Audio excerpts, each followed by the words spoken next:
আসসালামু আলাইকুম। আজকে আমরা আলোচনা করব যে অত্যন্ত গুরুত্বপূর্ণ জ্যামিতির সবচেয়ে গুরুত্বপূর্ণ যে টপিকটা আছে সেটা হচ্ছে সমকোণী ত্রিভুজ এবং পিথাগোরাসের উপপাদ্য। এটার মধ্যে কোরিলেশন এবং এটার সাথে আরো অন্যান্য জ্যামিতিক যে ফিগারগুলো আছে তাদের মধ্যে যে আন্তঃসম্পর্ক বিষয়গুলো আছে সেগুলো আজকে আমরা একটু স্পেসিফাই করব। ঠিক আছে? তো প্রথমেই আমরা দেখব যে পিথাগোরাস সাহেব যে একটা উপপাদ্য দিয়েছেন যে অতিভুজ সমান সমান অতিভুজ স্কয়ার সমান সমান লম্ব স্কয়ার প্লাস ভূমি স্কয়ার। এটা শুধুমাত্র সমকোণী ত্রিভুজের ক্ষেত্রে প্রযোজ্য। তো জিনিসটা স্কয়ার মানে কি জিনিসটা এটা আমরা দেখব। তো এই জিনিসটা যে পিথাগোরাসের যে তিনটা বাহুর যে দৈর্ঘ্য নির্ণয় করার যে সূত্রটা আছে এই জিনিসটা আমরা আজকে আবিষ্কার করব। ঠিক আছে? তো প্রথমেই আমরা যে জিনিসটা দেখব যে যে কোনো একটা বাহু, সাপোজ যে আপনার এটা হচ্ছে একটা সমকোণী ত্রিভুজ। তো এটা হচ্ছে সমকোণ, সমকোণের অপোজিটে যেটা আছে যে বাহুটা, যে অপোজিটে এই বাহুটা আছে এটা হচ্ছে আমার অতিভুজ। ওকে, এটা হচ্ছে একটা বিষয়। তো এটা হচ্ছে ভূমি, সাধারণত থিটা বা গিভেন কোণের অপোজিটে যেটা আছে সেটা হচ্ছে আমার ভূমি, এটা হচ্ছে লম্ব। ঠিক আছে? তো এটা যদি থিটা হয় তাহলে এটার এগেনস্টে যেটা আছে যে বাহুটা সেটা হচ্ছে আমার লম্ব। তো বাকিটা হচ্ছে ভূমি। আর 90 ডিগ্রি কোণের অপোজিটে যেটা আছে এই 90 ডিগ্রি কোণের বা সমকোণের অপোজিটে যেই বাহুটা আছে সেটা হচ্ছে আমার অতিভুজ। এখন অতিভুজের উপর বর্গ করা মানে হচ্ছে এটা যদি আমরা ধরলাম এটা যদি 5 হয় তাহলে কি হবে, এটার উপর আমি একটা বর্গক্ষেত্র রাখলাম এরকম, যে বর্গক্ষেত্রটা হলো এই বর্গক্ষেত্রের জাস্ট এই বর্গক্ষেত্রটা আমরা জাস্ট একটু ইমাজিন করি। তো এটার ক্ষেত্রে এই বাহুটাও 5, এটাও 5, এটাও 5। তাহলে কি হলো, এটার বর্গ ক্ষেত্রফল কত হবে? এটা হচ্ছে 5 স্কয়ার। 5 স্কয়ার মানে কত হবে? এটা হচ্ছে 25। তাহলে এটার ক্ষেত্রফল আমরা কত পেলাম? 25। ওকে, তাহলে এই এরিয়াটার ক্ষেত্রফল হচ্ছে 25। আমরা অন্যান্য জিনিসগুলো চিন্তা করব না। ওকে, এখন এটার সাইড যদি আমার 3 হয় তাহলে এই পুরাটার ক্ষেত্রফল কত হবে ভাই বলেন? এটার ক্ষেত্রফল হবে, আমি এটার ক্ষেত্রফল ধরে নিচ্ছি হচ্ছে আপনার কত, 3 তিরিকে 9। আচ্ছা, আরেকটা সাইড আছে, এটা যদি 4 হয় তাহলে এটার এই সাইডটাও 4, এই সাইডটাও 4, এই সাইডটাও 4। তাহলে কি হচ্ছে 4 4 16। তাহলে এটা হচ্ছে 16, এটা হচ্ছে 9, দুইটা যোগ করলে কত হচ্ছে আমার? হচ্ছে 25। তাহলে এই দুইটার সমষ্টি এইটা এবং এটার সমষ্টি আর এই পুরাটার সমষ্টির সমান, অর্থাৎ লম্ব স্কয়ার প্লাস ভূমি স্কয়ার এই দুইটার যোগফল হচ্ছে আমার হচ্ছে 25। আর এই যে সাইডটা আছে অতিভুজ সেটাও কত হচ্ছে 25, দুইটা ইকুয়াল হবে।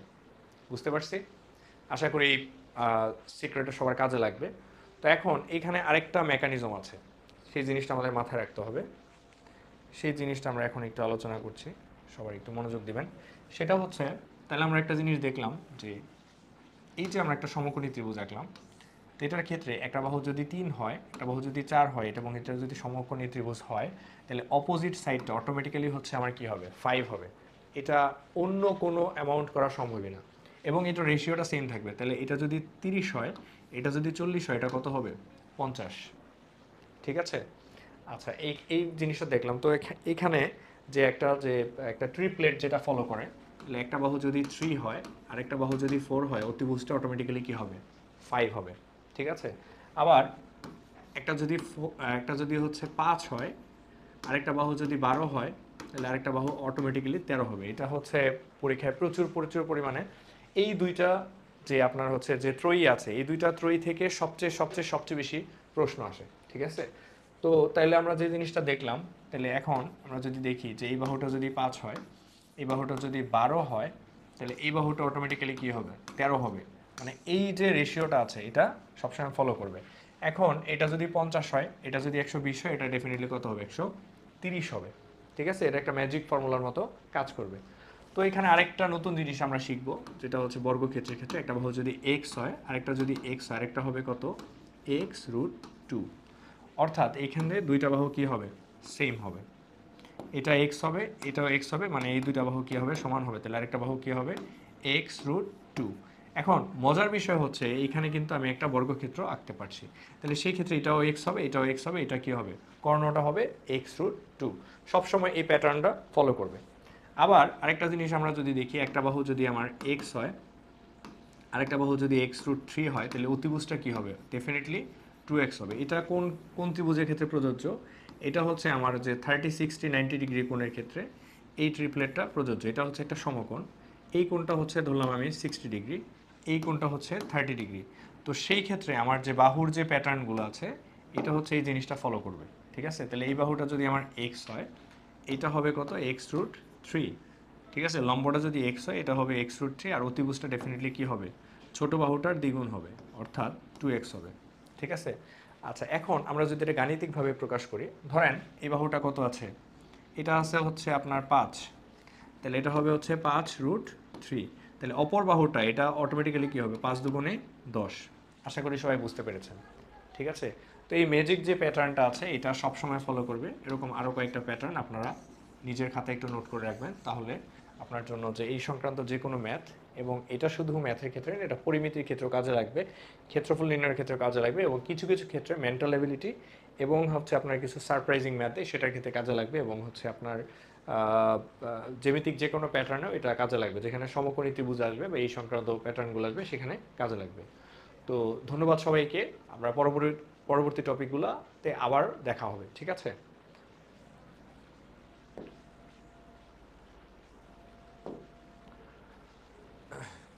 আসসালামু আলাইকুম।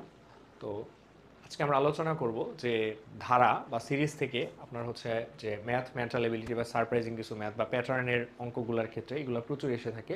তো আমরা ধারার যে অঙ্কগুলো মোটামুটি পারি, তো এখন আমরা কিছু বিশেষ ধারা নিয়ে আলোচনা করব যেগুলো হচ্ছে পরীক্ষায় প্রচুর আসতে দেখা যায় এবং অত্যন্ত গুরুত্বপূর্ণ। সেইগুলোর ক্ষেত্রে জাস্ট আপনি সূত্রটা যদি মনে রাখেন, তাহলেই হচ্ছে আপনার এই প্রশ্নগুলোর উত্তর খুব ইজিলি করা যাবে, ঠিক আছে? তো আমরা প্রথমেই যে জিনিসটা দেখব যে কোনো স্বাভাবিক সংখ্যার ক্ষেত্রে, কোনো স্বাভাবিক সংখ্যার ক্ষেত্রে, ঠিক আছে, কোনো স্বাভাবিক সংখ্যা শুরু হয় কত দিয়ে, 1 দিয়ে, 1 2 3 4 5 6 7 এইভাবে করে যাচ্ছে। তো সেই ক্ষেত্রে এটা যদি আপনার এনতম পদ পর্যন্ত হতে পারে, যেটা আপনার 100 পর্যন্ত হতে পারে, ঠিক আছে?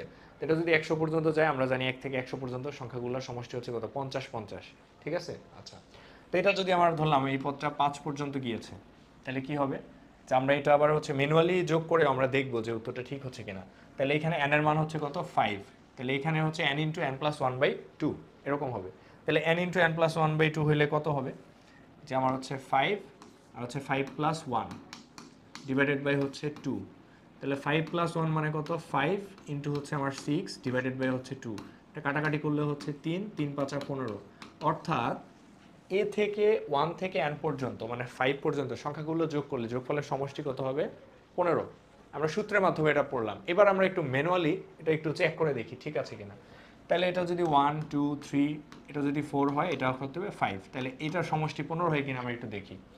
2 আর 1 3, 3 3 6, 6 4 হচ্ছে 10, 10 আর 5 কত হচ্ছে 15।